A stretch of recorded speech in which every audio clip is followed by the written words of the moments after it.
I want to talk a little bit more about conflict and resolution. Conflict is in the nature of human beings. We all have conflicts.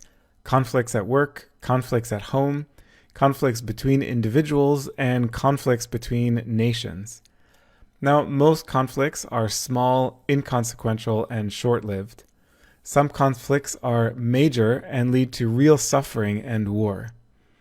But even a disagreement about what to eat for lunch is a minor form of conflict.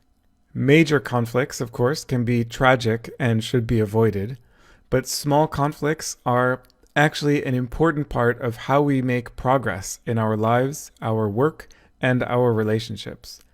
And that's because, as much as conflict is a part of human nature, our desire to resolve conflict is even stronger.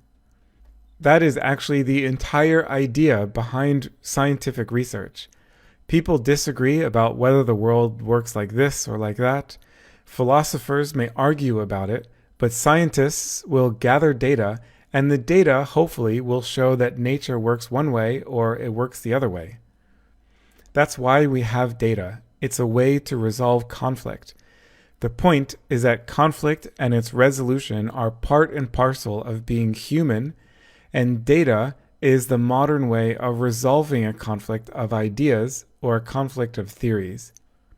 And this is part of the story. Every good story has a conflict, and every good story must resolve that conflict. The story can never feel complete until the conflict is resolved. And this is what you need to do to tell a story with data. Don't just present some finding. First, build up the conflict and make your audience want to know how the data can resolve that conflict. Building conflict is one of the main goals of the rising action stage of storytelling. So how do you do it? How do you build conflict?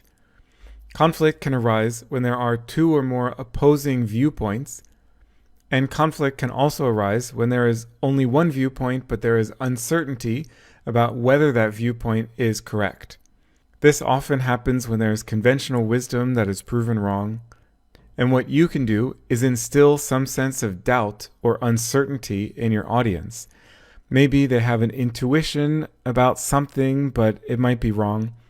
Or you can explain that there are two different strategies, for example, different marketing tactics, and the managers are unsure which tactic is the most profitable approach. Then resolving that conflict is the most important part of the climax stage of storytelling. Let your audience know how the data can resolve the conflict and which side of the conflict ended up being correct. Of course, keep in mind you shouldn't patronize the side that the data don't support. There's nothing wrong with being proven wrong. It's an opportunity to learn and grow and become smarter and wiser. Also keep in mind that you don't want to mislead the audience if the data are inconclusive. In fact, inconclusive data can actually be compelling if presented appropriately because it means that the story isn't over. There's a sequel coming up, and it's okay to leave your audience with some conflict and some excitement to have it resolved in the future. In the next video, I'll give a few examples of building conflict and then resolving it with data.